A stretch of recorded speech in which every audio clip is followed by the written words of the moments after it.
One of the last things that Abraham Lincoln did ere he said goodbye to his Springfield home was to go down to see the good old stepmother who did so much for him when he was a poor, sad boy. Proud indeed was she of the lad she had reared with so much care, but she felt that there were hard days to come to him. She told him that she feared she should not see him again. She said, "They will kill you, I know they will." Lincoln tried to cheer her, and told her they would not do that. But she clung to him with tears, and a break-ing heart. "We must trust in the Lord, and all will be well," said the good man as he bade his stepmother a tender farewell and went away. It was on February 11, 1861, that Lincoln left Springfield for Washington. Snow was falling fast as Lincoln stood at the rear of his train to say his last words. A great crowd was at the railroad station. Men stood as silent with bare heads while he spoke. 6 firm friends of Mr. Lincoln went with him to Washington. Mr. Lincoln was very much affected when he went into the car after saying goodbye to his old home folks. Tears were in his eyes. Crowds were at each station along the route, and Mr. Lincoln often spoke to those who had come there to see him. While talking at Westfield, Mr. Lincoln said that he had a young friend there who had sent a note to him, and that if Grace Bedell were in the station he should like to meet the child. It seems she was there, and the word was passed on. "Grace, Grace, the presiden is calling for you." A friend led her through the crowd, and Mr. Lincoln took her by the hand and kissed her. Then he said, with a smile, "You see, Grace, that I have let my whiskers grow." The train then rushed off, but a smile was on Mr. Lincoln's face, and for a brief time the weight of a vice had left him. Threats of a sad sort were then abroad in the land. Foes said Lincoln should never be made president. Their hearts were full of hate. They felt that this man would be sure to enforce the laws, even against those who were joined together to try to break them.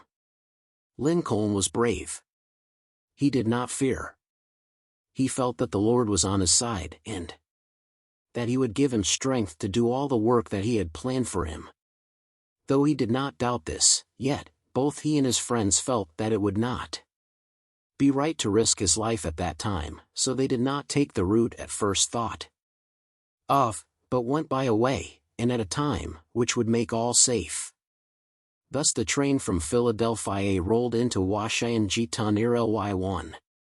Morning, and Lincoln was safe, and must, indeed, have felt the truth of those Bible words, "He shall give his angels charge over thee to keep thee in all thy ways." On the 4th of March, 1861, Abraham Lincoln stood on a platform, built for that day, on the east front of the Capitol, and took the oath of office. He laid his right hand on the Bible. A hush fell upon the vast throng as he said, after Chief Justice Taney, these words, "I, Abraham Lincoln, do solemnly swear that I will faithfully execute the office of President of the United States, and will, to the best of my ability, preserve, protect, and defend the Constitution of the United States." Then came the cannon salute while cheer on cheer rent the air. Lincoln read his inaugural address as President of the United States. His old rival, Douglas, was near him, and to show his friend Ly and loyal heart, held Lincoln's hat. Lincoln's speech was a grand one. He did not boast nor tell what great things he would do. He spoke as would a father to wayward children, and told those who were trying to break up the union that their move would bring RU into the nation. He asked them to stop, and turn back while there was time. In sadness he told them that it was not right for NY to try to destroy the Union, that it was his sworn duty to preserve it. This speech did much good, but most ly where there were folks who had not known which side to take. These saw, then, that the presiden was bound by his oath to do his duty. No chief of the United States, when he took his chair, had so hard a task before him as Lincoln had. 7 states had gone out of the Union, made a start at a new government, and found a president and a vice president for them. Jefferson Davis selves. Some of the folks in other states were making plans to leave the Union. The people of the far south laid hold of Union forts, ships, guns, and post offices. Some men who had held high posts in the Army and Navy left the Union and gave their help to the other side.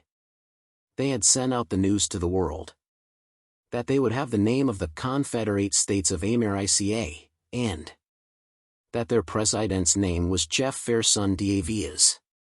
How to save the Union, bring back all the states, make the North and South friends once more were themes of the day.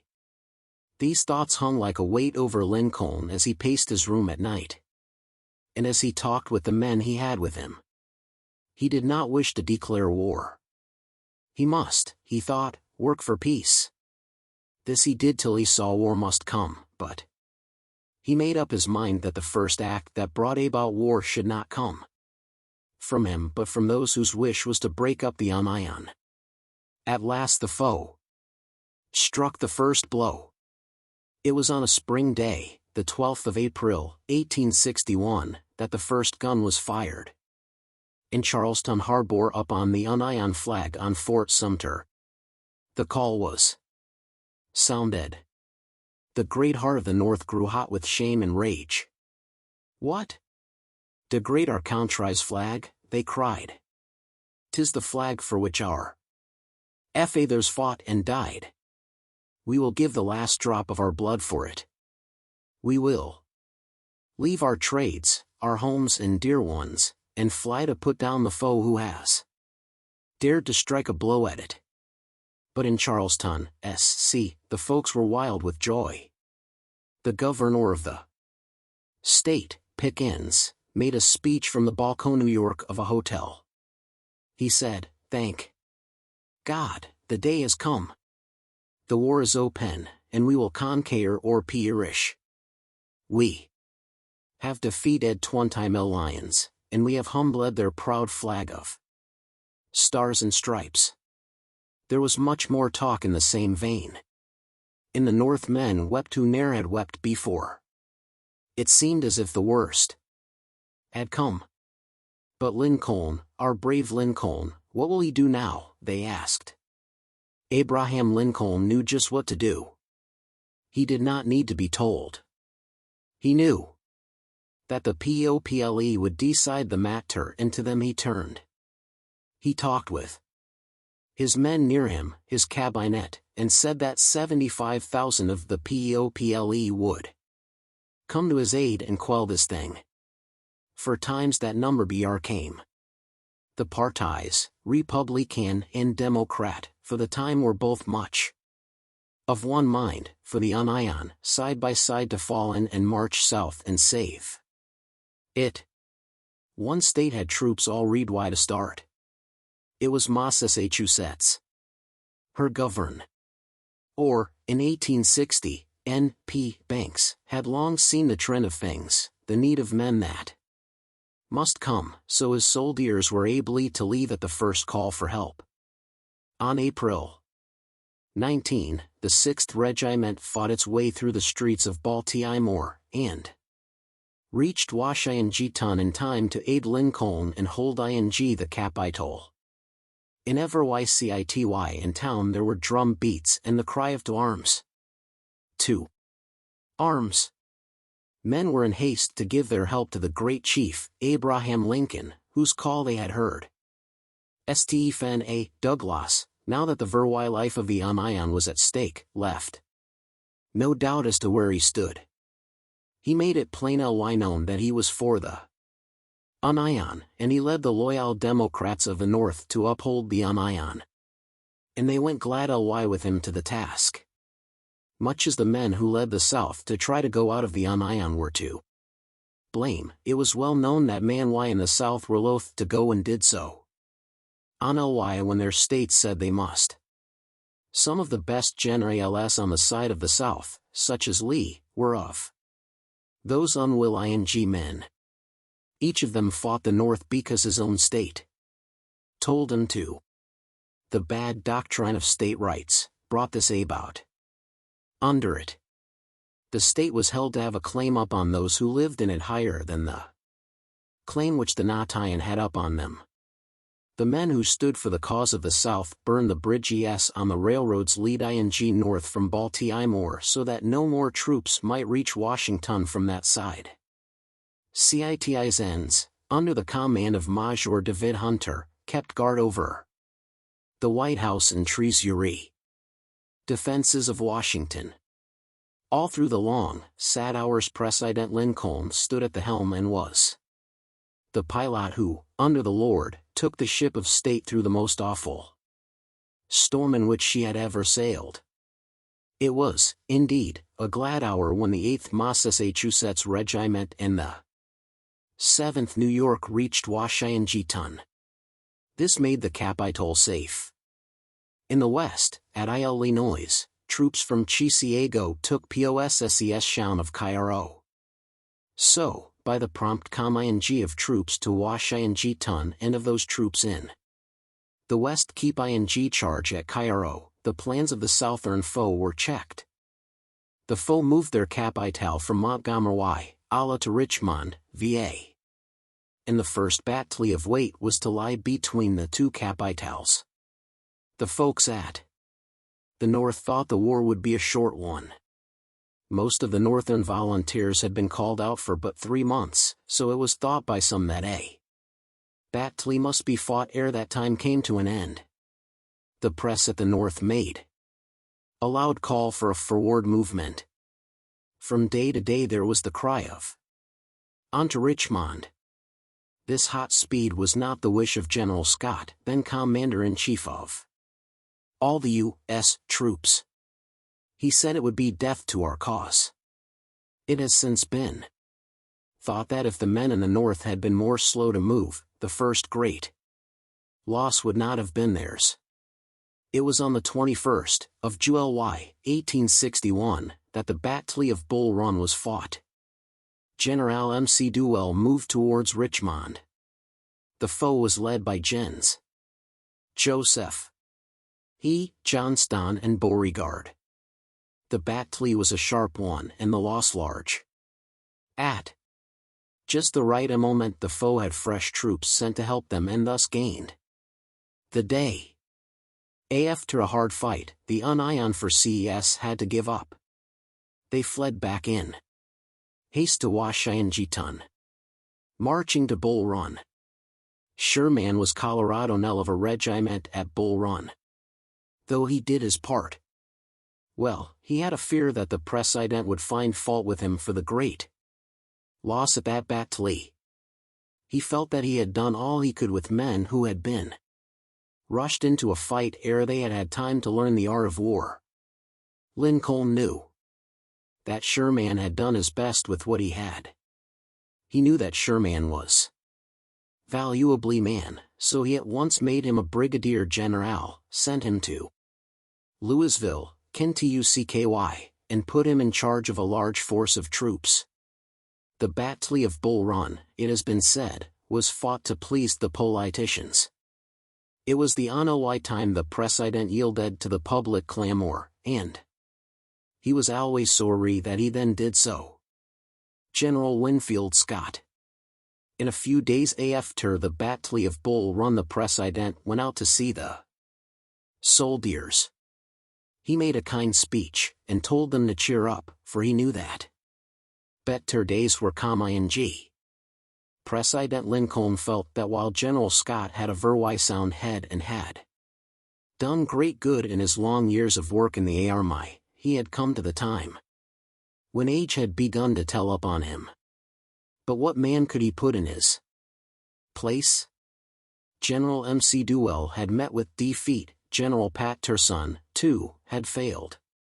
Up to that date the only officer who had won was General M.C. Clellan, in charge of Ohio troops in West Virginia. General Scott spoke to President Lincoln in favor of this young man, M.C. Clellan, and, as it was not easy to find just the one needed at that hour, M.C. Clellan was kept at Washington to organize the troops into that city and make all ready for a strong campaign.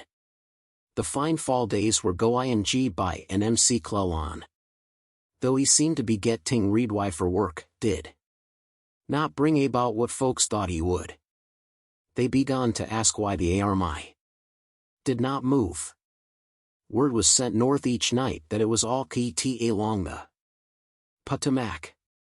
Ere the end of September came it was clear ly made known to the president that the friends of the Union cause felt that some of the leaders were at fault.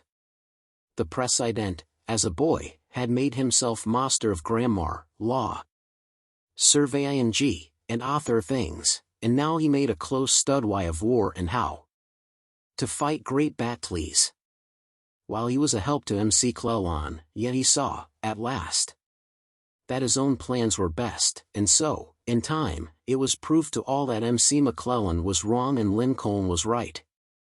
Not alone in war schemes but in authors the hand and head of Lincoln often proved better than those of men who had been brought up to such work. Lincoln's way with foreign lands, some of whose rulers were friendly to the South and wanted it to win, was thought to be just right.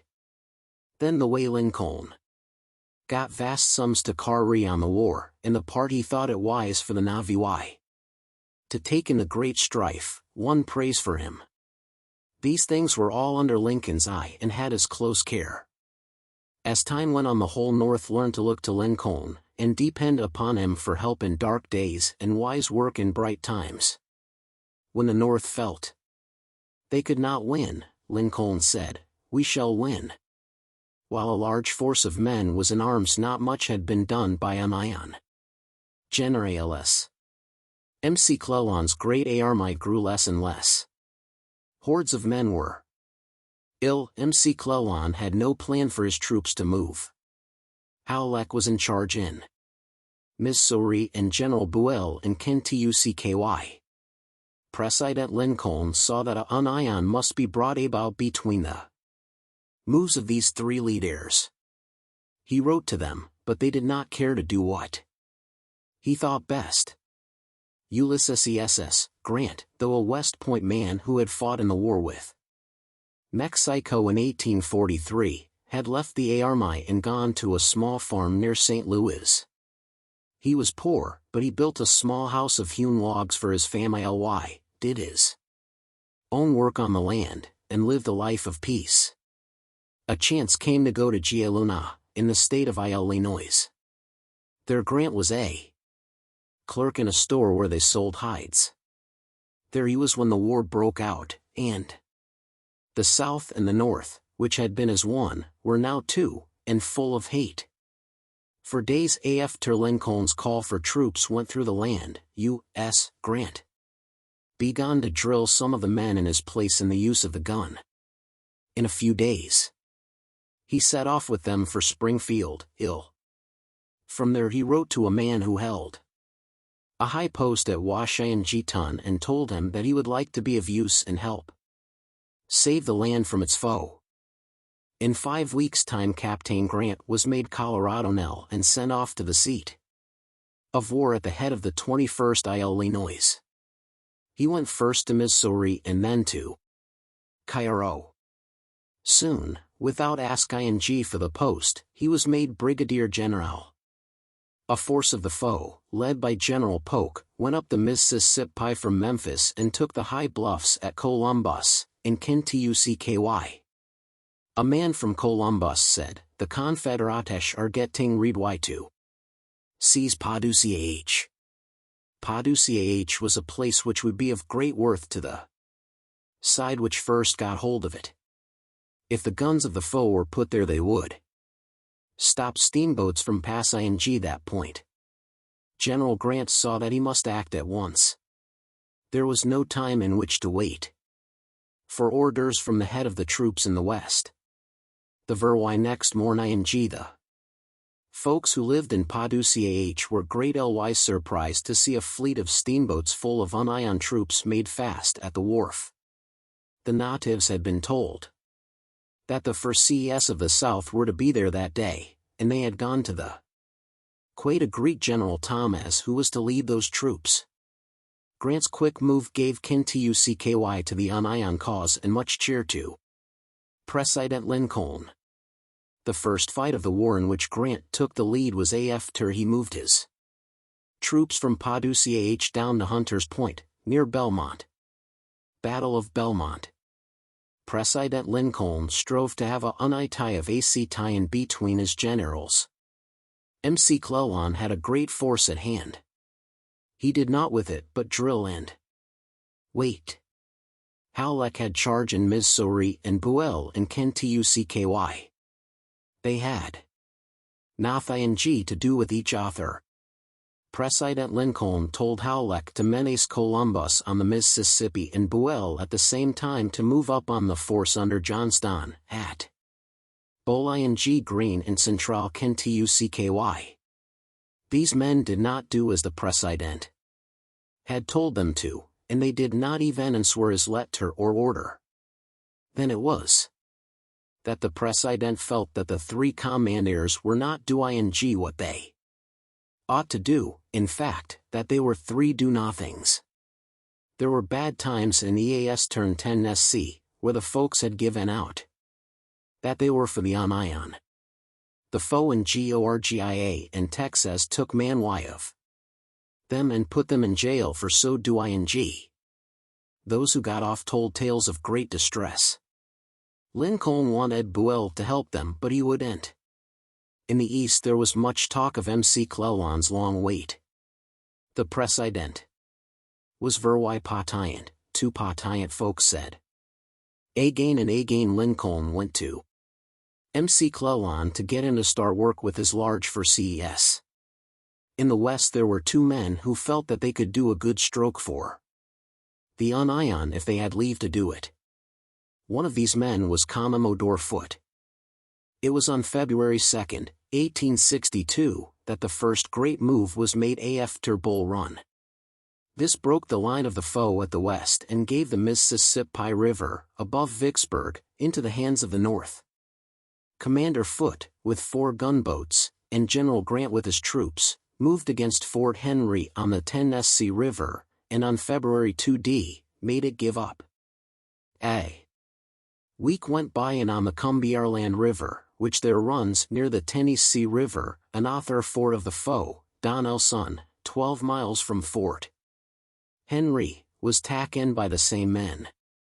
There was a stiff fight at Fort Donelson, and 2,300 of Union soldiers fell.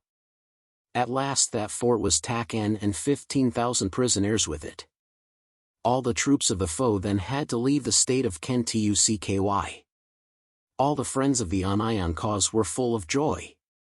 The attack on Fort Donelson. Just in the midst of the great good news from the West came a thing most sad to the hearts of the President's family. One dear boy fell ill. It was Will Lincoln.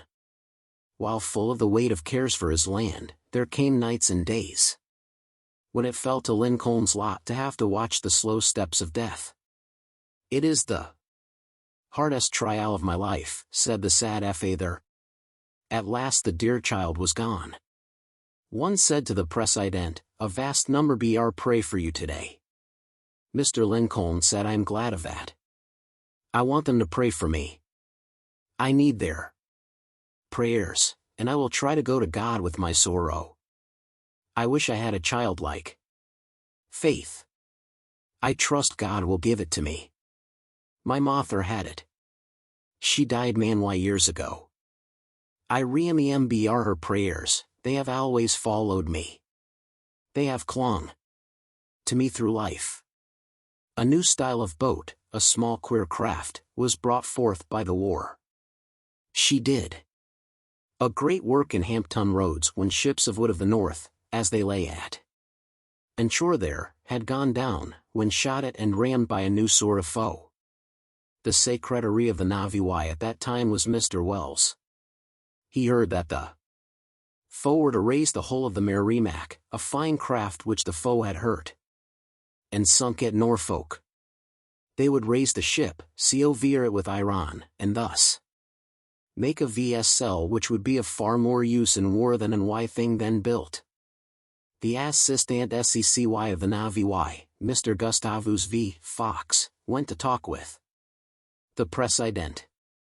Lincoln spoke to him about the new craft and said, "We must not let the foe get ahead of us in such an important thing as plating vessels with iron." This thought sank deep into the mind of Mr. Fox, and plans were soon set on foot to see what could be done to get some ironclads.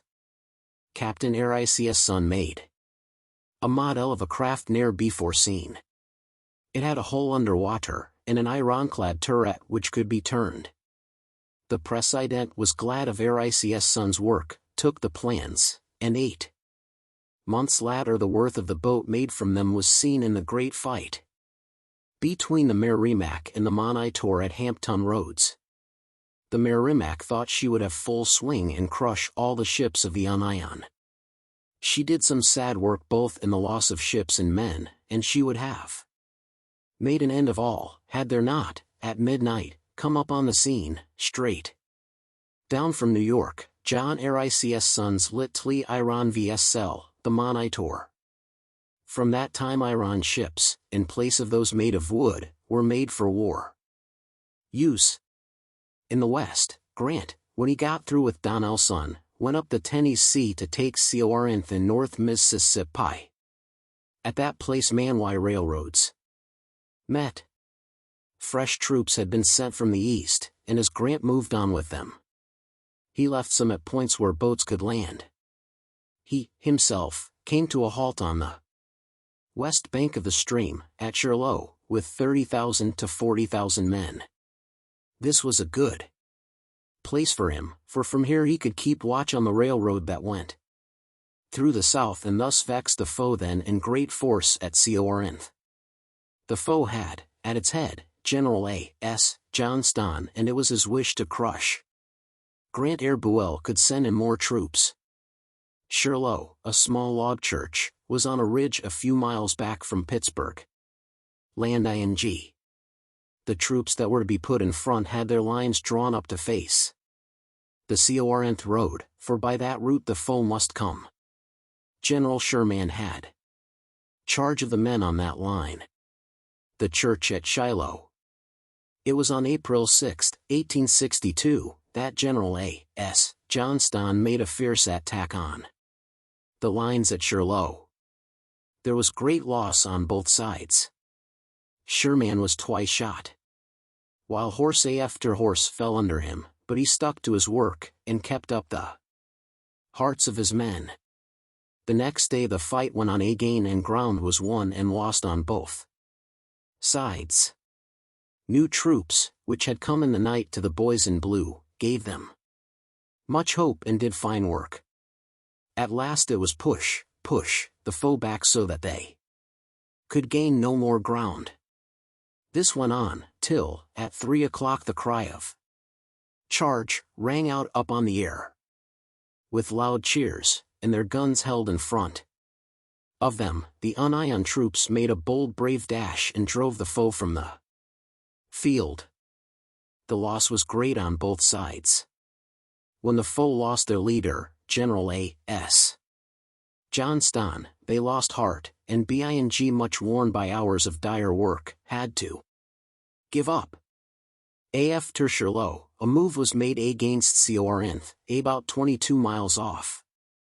Word had gone forth that Beauregard had a large force of Southern troops with him at that place, but when the Union army came close, the foe fled from it, and left most of it in flames. When the Union troops came, it was found that a brave show had been made with a lot of old guns made of wood, in the place of the iron sort which could do harm. Southern troops leaving Corinth. The Union cause, by this last step, held the Mississippi River as far down as Vicksburg. President Lincoln's heart was glad at the strong work in the West, the news of which came to him but a few weeks after he had heard from the South that Admiral Farragut and General Butler held the city of New Orleans. Farragut then went up the Mississippi as far as Vicksburg, and it was thought then that the whole river would soon be held by Union for CES. The gains by the boys in blue at that time made a stir in the South, and then it was that each man who could bear arms had to take part in the war. The men who led the troops of the South did strong work for their cause. In 1861 there were fights big and small, and most of these were won by the South. In 1862 the war went on and the North won some hard fights, though at times there were great losses and dark days. The South bore up well, and though crops were poor and they could not get goods, still they fought as bravely as ever, and felt that they should at last win. In Virginia, the foe had some grand men to lead them, and for a time it seemed as if they must win. They were bound together with strong ties, and heart, head, and hand, each did its best. When Lincoln came to be president, it was well known that he had a great dislike to slavery. But the war, as he said, time after time, was not fought to put down slavery but to save the Union. At the North man found fault with Lincoln because he did not make haste to set the slaves free. The president plainly said, "If I could save the Union, though I did not free a slave, I would do it. Still, in my own heart it is my wish, that all men, in all lands, should be free." Lincoln tried hard to keep the border states friendly to the Union cause. One way that would have made them foes would have been to free the slaves at once. One day, while sailing down the Potomac River, en route to the army for a visit, the president wrote out some thoughts on this theme which had been in his mind for a long time. Then, when Congress had made an end of its work, after having passed an act taking away the property of the foe, there was a meeting of the cabinet, made up of men who were a help to the president. Slaves were property, and as property was to be seized, slaves, of course, could be taken. They were at that time at work as teamsters and on forts. Why, then, would it not be a good time to give them their freedom? With this question in his mind, the president went to his desk and took from it a paper which he then read to his cabinet. It said, "On and after the first day of January, 1863, all slaves within a New York state or states where the constitutional authority of the United States shall not be recognized, submitted to, and maintained, shall thenceforward and forever be free." The president told those to whom he had read his draft that he had not called them to ask their advice but to place the matter before them. The wise Secretary Seward said that though he was in favor of such a draft, he thought the time was not ripe for it. He thought it would be best to wait until the troops had won more fights. It was then decided that at least some months should go by ere this draft should be made known. It is true that while good strokes were made in the West, the East did not do her part to put down the foe as soon as she might have done, and this was laid to leaders, for the troops were brave and ready to fight when they had a chance. What was called the Peninsular Campaign made a start twixt the York River and the James River, on land which forms a peninsula. Here through the spring and summer of 1862, McClellan held large for CES. There was much fighting, and at one time the Union for CES were within 8 miles of Richmond, but in the end they had to fall back and withdraw from the peninsula.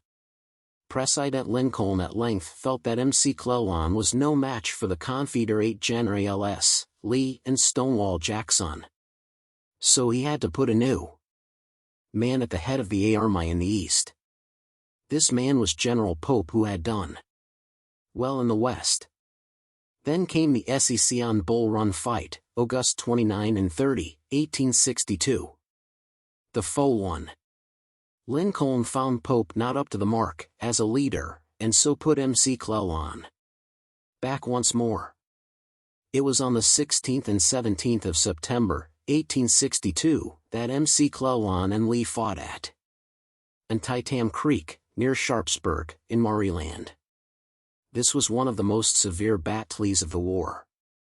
On September 18, Lee withdrew across the Potomac, and McClellan slowly went after him. The President had waited in hopes that a victory would come to the Army of the East, ere he made known his plan of freeing slaves in some of the states. His own words are, "I had made a solemn vow to God that if Lee were driven back from Maryland, I would crown the result by a declaration of freedom to the slaves." So when the Antietam fight came, and Lee and troops were driven back from Maryland, it gave so much hope to the Union cause that Lincoln felt it was the time to send forth the draft he made 2 months before. This pauper said that on the first day of January, 1863, all slaves in those states which had left the Union should be free. The slaves in those states which had not gone off, such as Missouri and Kentucky, were not then to be free. It had been thought by some that harm would come from this pauper, but it did not. It was a wise move, and a bold one, and brought much good. Great joy was felt at the North, and fresh hope came with the thought that the war might soon be at an end. But there were 2 more years of sad work, loss, and death on both sides. The President had found that it would be best for McClellan to give up his post for good. Burnside took his place, but it was soon seen that he was too rash. His plan was to cross the Rappahannock at Fredericksburg and strike at the foe on the heights back of the town on December 13, 1862. There was great loss of life and no gain. The foe won. General Hooker was the next man to take charge of the army in the East, but no moves were made till May, 63. In the meantime a great deal was done in the West. Grant once more made a move against Vicksburg, one of the 2 strong points on the Mississippi River still held by the foe. The North had, at times, thought Grant slow, but Lincoln had great trust in him, and said, "Wait. Give him a chance. Vicksburg is on the east bank of the river." Grant's aim was to get to his troops in gunboats below the town, and the plan he took was to march his men down the west bank, and let the gunboats run past the 8 miles of batteries. Gunboats on the Mississippi. It was about the middle of April, 1863, when the gunboats passed the batteries. The troops marched down the west bank of the river, and then crossed in boats to the east side, at a point where they could reach the foe.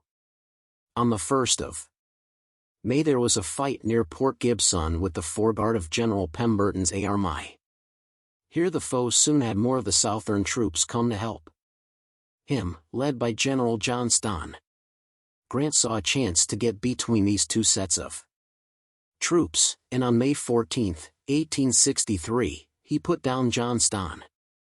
Then he beat Pemberton in 2 more fights at Champion Hills and at Black River. So the foe had to flee, for safety, to Vicksburg, where Grant had made up his mind to take him. After a while, with all the rest of the foe he could find in that city. Then came the siege of Vicksburg, which went on for near 7 weeks. The foe held out as long as there was a crust of bread left.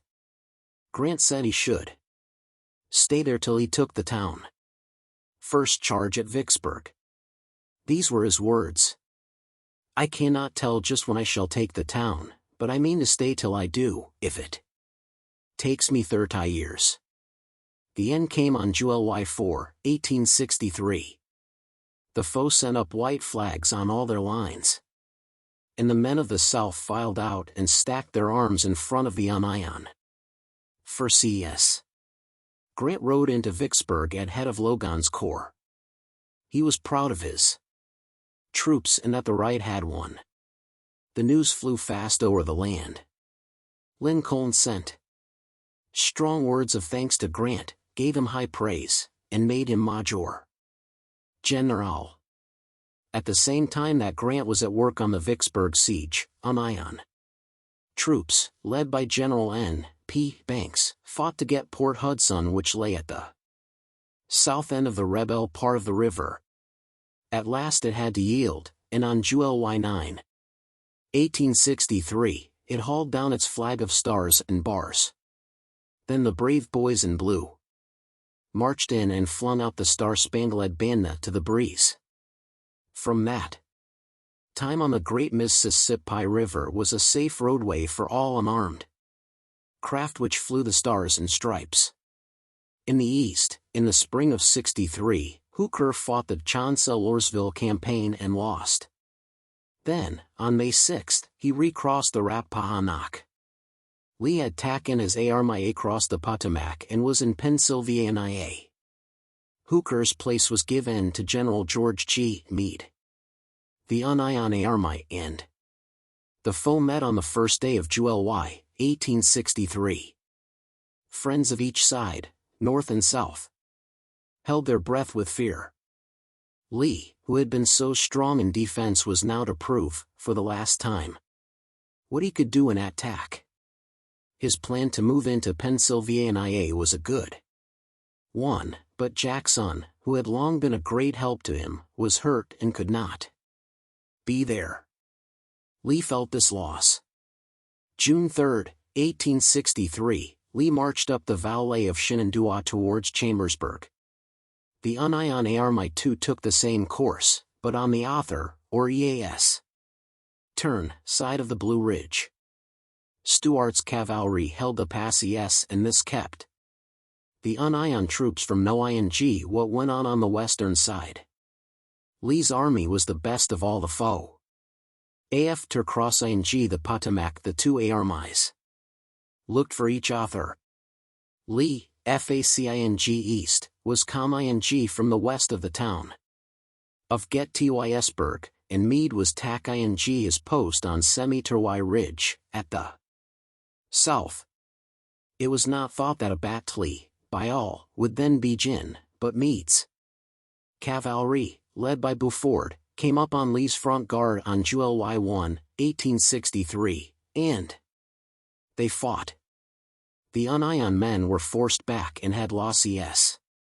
Night then came on, and by that time both sides, each with about 80,000 men, were in the moonlight up on the ground. The troops were in good trim and of high courage. On the next day the foe carried works at both ends of the Union line. The third day, the Union army got back the lost ground on its right.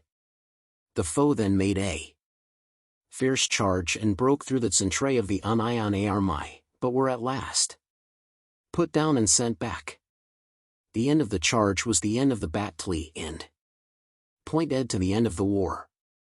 In this fight Lee lost 36,000 men. With those he lost the first time he made a thrust at the north, and these, 90,000 of some of the best troops in the world laid down their lives for the cause they held dear. Army wagon. Meade, at this time, lost 23,000 men. The Union was saved. Meade let Lee go slowly across the Potomac. One more move was made by Lee 2 or 3 months later in a quick dash over the Rapidan, with the thought that he might get around Meade's right flank. But Meade was too bright to be thus caught. Then he tried the same game on Lee but with no gain, and so the campaign of 1863, in the East, came to an end. The great news that the Union troops had won at Gettysburg, and that the Union for CES had also won in the West, and that the whole Mississippi River was in the hands of the boys in blue, flashed over the wires within a few days. Of each author, President Lincoln's heart was made glad. The sad look left his face. When someone in a high post at Washington asked him if he had not felt great anxiety about the fate of the Union cause at Gettysburg, he said he thought it would all come out right. Then came the case tie-in. Why? At first Lincoln did not speak, then he said, "Before the battle I went alone to my room in the White House and prayed to Almighty God to give us the victory. I said to him that this was his war, and that if he would stand by the Union now, I would stand by him the rest of my life. He gave us the victory, and I proposed to keep my pledge. I rose from my knees with a feeling of deep and serenade confidence and had no doubt of the result from that hour. Gettysburg, Vicksburg, and Port Hudson made a turning point in history. In the West the war was now in two parts. The Union troops had won their first point, which was to hold the Mississippi River. But there had to be a long, fierce fight ere they could gain Central Tennessee and North Georgia. The foe led by Bragg, and the Union troops by Rosecrans fought their best, but it was not till the warm months, in the fall of 1863 that Rosecrans, at last, made Bragg fall back, bit by bit, until Chattanooga was in the hands of the Union for CES. Then more of the foe went to help Bragg, and the great fight of Chickamauga came on September 19 and 20, 1863. The first day the Union Army won, but the next day the right half of Rosecrans' army was broken and fled to Chattanooga. George H. Thomas, a brave man and a hard fighter, by great skill held the left wing against charge after charge that the foe made up on it, and gave Rosecrans time to take such steps as would make safe the Union men who had fled to Chattanooga. Grant then had all the troops west of the mountains in his charge. He gave Rosecrans' place to Thomas, who was called the Rock of Chickamauga. Grant himself, with Thomas next, then took command of the besieged for CES at Chattanooga. Some of Bragg's men had been sent off to make a strike at Burnside in East Tennessee, so Grant saw that he had a good chance to make a move on the rear of Bragg's army. The line of the foe was 12 miles long, twixt Missionary Ridge on the east and Lookout Mountain on the south. The last is a height which makes a sharp rise of 2,000 feet. Grant's plan was to have his troops climb the two heights and storm the works that had been built on them. If he could take them, he would then command the valley in which Bragg's troops lay, and could force him to give up the siege. He, at Missionary Ridge, gave Hooker the task of making a strike at Lookout Mountain, and Sherman had his work to do at the ridge. There was a dense mist on the morning of November 23. Sherman went to work and got up on the north end of the ridge, while Hooker did his part on Lookout Mountain. Hooker's troops fought their way right up to the top, and when they're flung to the breeze the stars and stripes, Grant stood on Orchard Knob and gave the order for 20,000 men to take a line of earthworks which lay at the base of the ridge. This they did, and Grant then saw that the time was ripe for a great move. He gave the word for a charge to be made along the whole line of battle. A charge all along the line. The day drew near its close. The shadow of Lookout Mountain fell far across the plain. The last rays of the sun, ere it sank from sight, shone bright on the arms of the troops as on they came. Fierce was the fire which struck them, but on they went up the steep height. climb as best they could, with the flags wave ing beyond them. When the sun went down, with it went the hopes of the foe, for they fled and their own guns were turned up on them. After the Battle of Chattanooga, East Tennessee was in the hands of Union troops. The troops of the South that had held the field there retired to guard Georgia, Alabama, and North and South Carolina. The state of Pennsylvania bought a part of the Gettysburg battlefield for a place of burial for the Union soldiers who there had fought their last fight. On November 19, 1863, that rest ing place for the dead was to be consecrated. Edward Everett, of Massachusetts, was to give the oration, or chief speech of the day. Someone told President Lincoln that he, too, might be asked to speak. He said he would put some stray thoughts together, and so, while in the cars on his way from the White House to the battlefield, he took a pencil from his pocket, and on bits of paper wrote the best speech of his life and one of the greatest speeches of the world. Each word was of use. There were 267 words in all, and they came straight from Lincoln's heart. Here they are. For 67 years ago our fathers brought forth on this continent a new nation, conceived in liberty, and dedicated to the proposition that all men are created equal. Now we are engaged in a great civil war, testing whether that nation or in why nation so conceived and so dedicated can long endure. We are met on a great battlefield of that war. We have come to dedicate a portion of that field as a final rest ing place for those who here gave their lives that that nation might live. It is altogether fitting and proper that we should do this. But, in a larger sense, we cannot dedicate, we cannot consecrate, we cannot hallow this ground. The brave men, living and dead, who struggled here, have consecrated it far above our poor power to add or detract. The world will little note, nor long remember what we say here, but it can never forget what they did here. It is for us, the living, rather to be dedicated here to the great task remaining before us, that, from these onward dead, we take increased devotion to that cause for which they gave the last full measure of devotion, that we here highly resolve that these dead shall not have died in vain, that this nation, under God, shall have a new birth of freedom, and that government of the people, by the people, for the people shall not perish from the earth. Grant for his great work in the West was made Lieutenant General, and put in charge of all the forces of the Union. He came east, and took the army of the Potomac into his strong safe hands, and President Lincoln saw that he would fight to the end. Then the army of the Potomac under Grant and Meade made a move toward Richmond.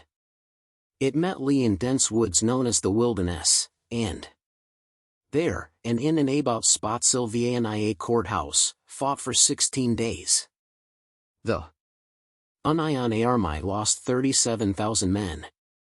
Lee, who led the foe, lost vast hordes, still he would not give up.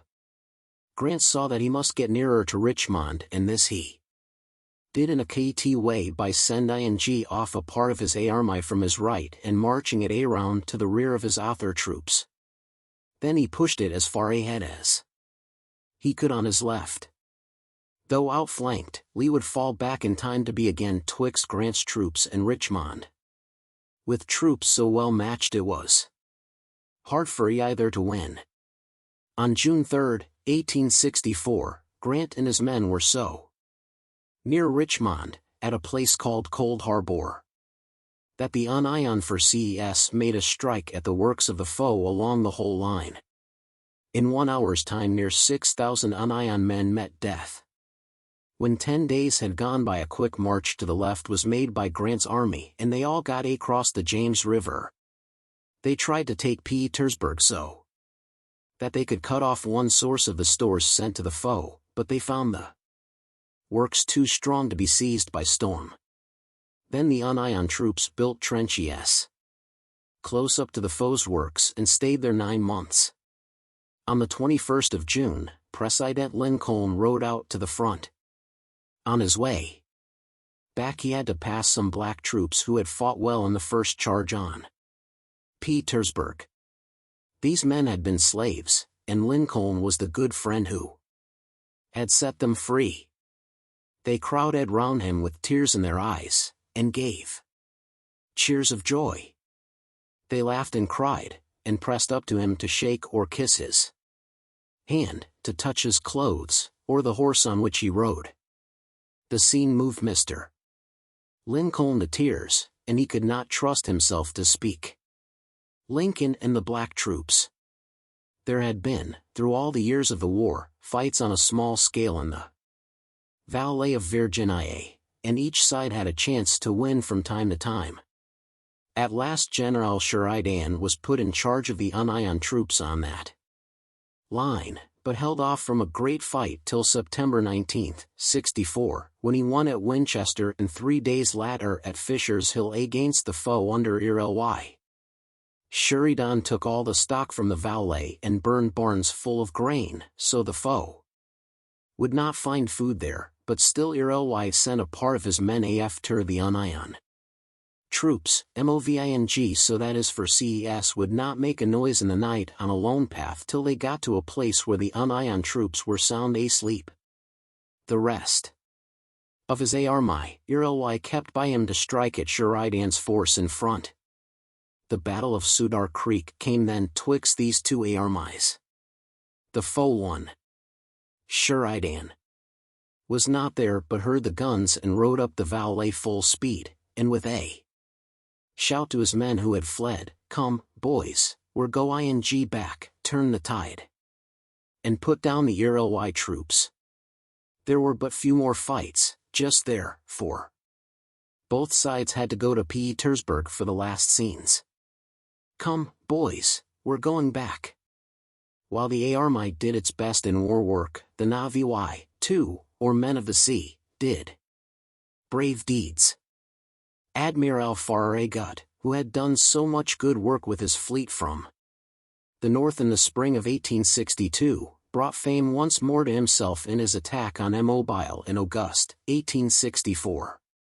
So that he might see and direct his fleet of ironclads and ships of wood in the best way, Farragut went up into the maintop of the Hartford, and at last took the forts in Mobile Bay. He closed the port, though the town was kept in the hands of the foe till the war came to an end. In December 1864, when Congress met, the doom of the foe was in sight. Grant had Petersburg in his grip, and said he would see the end of the job. With Lee's army at Richmond, the other large force of the foe was led by Johnston in the south. Sherman with a larger force made a move against it. And after much fight Johnston took his stand at Atlanta. He had fought with much skill, but the South failed to see this, and put General Hood in his place on the skirmish line. Hood was rash, and Sherman soon forced him to leave Atlanta. From Atlanta, Sherman set out on his great march through Georgia, burning Atlanta. When he left, so that it might not again be a refuge for the foe. In the midst of all the strife, Lincoln's first term as chief came to an end. It was asked by some, "What new man shall we put in Lincoln's place?" Names came up, but it was hard to find a new man who knew the ropes. Lincoln, though worn with toil, had a great wish to keep his post, for he felt that he had not then done his full work. In his quaint way he said to his friends, "It isn't safe to swap horses when you are crossing a stream." In November 1864, Lincoln was once more the choice of the people. They told him that it was their wish that he should lead them, be their chief for one more term, and take the chair on the 4th of March, 1865. When that day came, Abraham Lincoln stood on the portico of the Capitol and took the oath of office. The cloud of war which hung over the first inauguration was now about to leave. As the gloom went by, brighter days came, and the sun of a new era shone out up on the land. The words which the presiden said were few, but they will never die. While Lincoln's Gettysburg speech will ever be praised, far more must these last words dwell in the hearts of men, for they show the devotion and tender love of that great soul, poured out to bless his children ere he lay down to die. The woes of Lee and his troops grew too hard for them to bear. Arms and food, which had come to them from the south and Arthur Places were now cut off. No more troops could join them, and those who were on the ground were weak for lack of food. The great drama was soon to close. Sherman's army was in North Carolina. There were 2 boys in blue in Charleston and Wilmington, and Sheridan's cavalry was en route from the Shenandoah to Petersburg. The last blow must come in a few weeks. Lee knew that he and his men of the South must hold Five Forks at all risks. They put up strong breastworks and did what they could to hold the land about Petersburg. Wounded soldiers leaving the battle. Grant's force was then twice as large as Lee's. Do the best he might, Lee found himself outnumbered at each tack and turn. The Union men beat the foe and took hordes of them prisoners at the Great Fight of Five Forks on April 1, 1865. While this fight went on, some of the foe's works at Petersburg were stormed, and one by one they fell into the hands of Grant's men. But still Lee, on April 2, when night came on, held the line south of the Appomattox. His men were worn out, for their work had been hard and their food scarce. Charge at Five Forks. As no news had come to Grant from Richmond, he rode out to a line where he thought he could get news, and on his way a note was put in his hands from General Weitzel. It said, "Richmond is ours." The foe left in great haste and have set fire to the town. Southern troops retreating from Richmond. Then all along the line of the Union troops came up a great cry, "Richmond is ours! Richmond is ours!" But, if Lee had left, the boys in blue must make haste to catch him. He fled to the west with his starved and worn-out troops, but Grant gave close chase, and Sheridan hung on his flanks. Lee turned this way and that, and there were some more fights, but at length he had to give in. At a time when Sheridan had his men drawn up, and the word charge was almost on his lips, a white flag was seen. The man who brought it had come from Lee, who was at Appomattox courthouse. Lee had sent to ask that there might not be a fight till he knew what Grant's terms of peace were. Union cavalry in pursuit of Lee's army. At last both great chiefs met together in the small town of Appomattox at a plain farmhouse.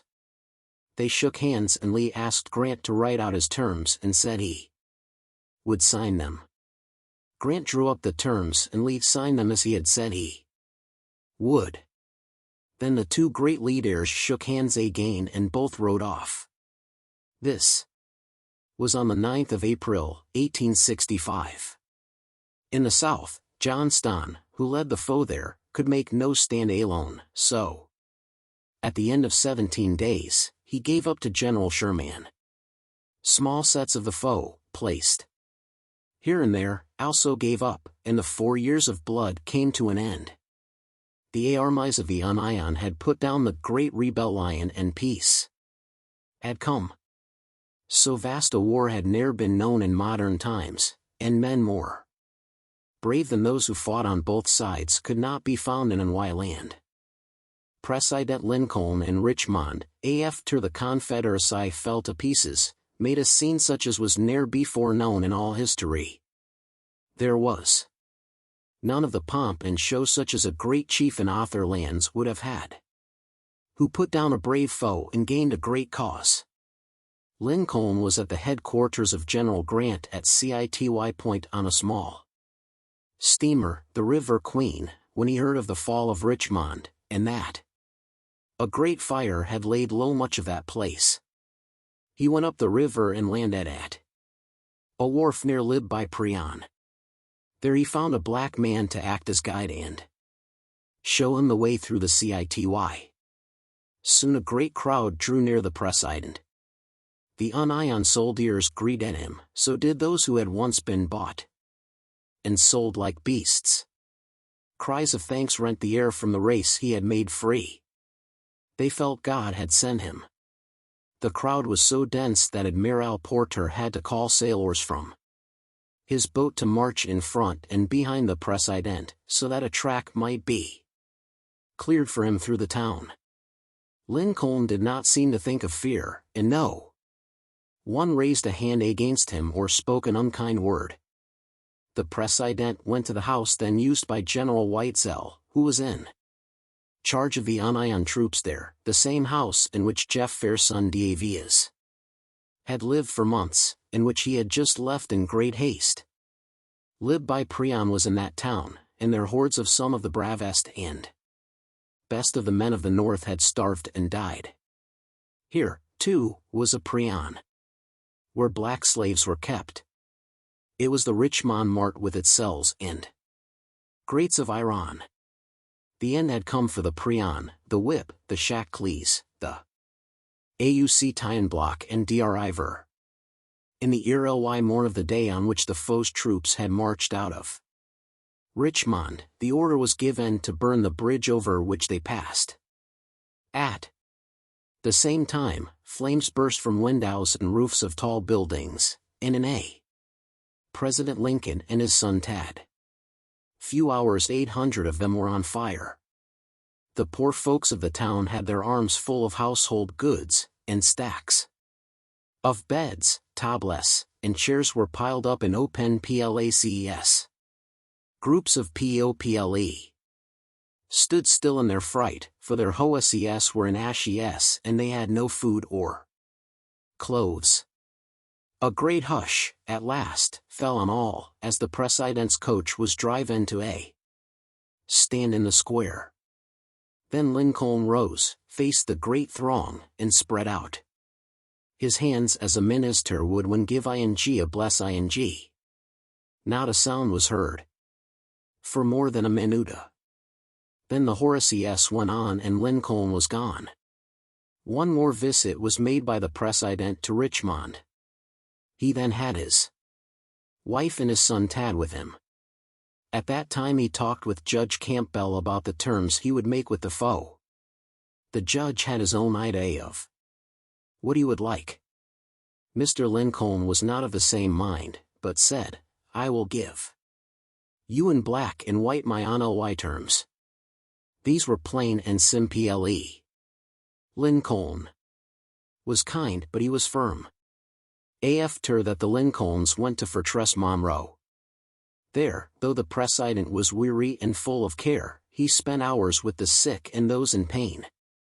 He talked of the grand news, of the union saved by the brave boys in blue, and of their homes and dear ones they would soon see. But when the union troops were on their way north, a few weeks later, May 23, 1865, and 65,000 of them in full strength and health marched in divisions, in close lines, round the Capitol at Washington. Abraham Lincoln, the well-beloved, was not there to see them. His work was done. He had gone to his reward. On Good Friday Day, April 14, 1865, it was 4 years from the surrender of Fort Sumter. Major Anderson had, then, when the foe's guns struck the fort, hauled down the stars and stripes, and with great care, put the dear flag away to keep for a glad day which should come, and a large throng of folks from the North had come down to Port Royal and Charleston to raise, with words of praise and prayer, o'er the ruins of Sumter, that same flag of the free in all its bow tie. Words were read from the Bible, and all there who could sing, joined in a hymn. Then the star-spangled banner was flung to the breeze by General Robbie R.T. Anderson. The patriot, Henry Ward Beecher, gave at that time one of his great oratins. All hearts were thrilled. The day was a glad one at the White House. The President's son, Captain Robert Lincoln, of Grant's staff, came home that morn and told the tale of the last scene at Appomattox. The family took breakfast, and then the President spent an hour with Mr. Colfax, the Speaker of the House. Grant came in and all were glad to see him. At 11 a.m. the cabinet met. There were manly themes to speak of at that time, such as how to bring back the states which had left the Union and what to do with those who led the revolt. In these first moments which came after the long 4 years of darkness, Lincoln thought that the way to win the heart of the South was to be kind, and trust to their honor to stand by what the test of war had done. Of course they had been in the wrong and had lost their all, but, as broth heirs, the President felt that it was as much to the interest of the North as it was to that of the South to take all means to heal wounds and lead and help the weak till strength came to them again. It was but a few nights before, on April 11, that the President said words of this sort to the crowds which stormed the White House. In all the land, where true hearts beat for the Union, there was joy. Bells rang, guns roared, and thanks went up to God for the great work he had done. Lincoln stood at the central window of the White House and made his last public speech. It began with these words: "We meet this evening, not in sorrow, but in gladness of heart." Then he went on to tell the people what he hoped to do for those who had lost. He said that his cabinet was about to meet, and the bears of it would, no doubt, join with him in plans to help the South and bring about a spirit of true peace in the land.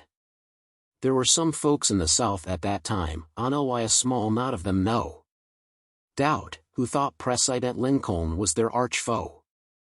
They bound themselves together to do him and some of his best men all the harm they could. It was on the night of April 14, 1865, after the meeting of the cabinet in the morning, that the President, with his wife and 2 young friends, went to see a play. Mr. Lincoln felt weary and would have liked to stay at home. He had been out to drive that afternoon with his wife, into the throngs of folks who saw and greeted him. Then he had bowed, smiled, and, here and there, said a kind word. Abraham Lincoln as he looked in 1865. But it was not for him to rest at home that night. He had given his word that he would go to Ford's the Tray. Jen and Mrs. Grant hoped to join the Lincolns in their box, but at the last moment they had to leave town. The thought of seeing 2 men so great as Lincoln and Grant together on that night drew a vast throng to Ford's. Cheer after cheer went up as all rose. When the President came in, the band played Hail to the Chief, and all hearts were glad. The President bowed and took his seat, smiling as the first pleasing act was played. Then, just as the curtain rose on the scene of the last act, the sound of a pistol's report fell on the air. At first it was thought to have been part of the play. Then a man was seen to leap from the President's box and fall down upon the stage, with a knife in his hand, calling out the Latin words Sic semper tyrannis, which mean thus always to tyrants. Someone shouted, "He has shot the President." Friends flew to the box, and 3 army surgeons made their way through the crowd and helped take the Great and good man, who now was near his end, out to a small house across the street. Assassination of President Lincoln. When dawn came and lamps grew dim, Abraham Lincoln's pulse began to fail. Soon a calm look of peace came up on his worn face and he was gone. The bad man who shot Lincoln was one of that knot of folks who had sworn to do him, and some of his cabinet, harm. They said that by so doing they would avenge the South.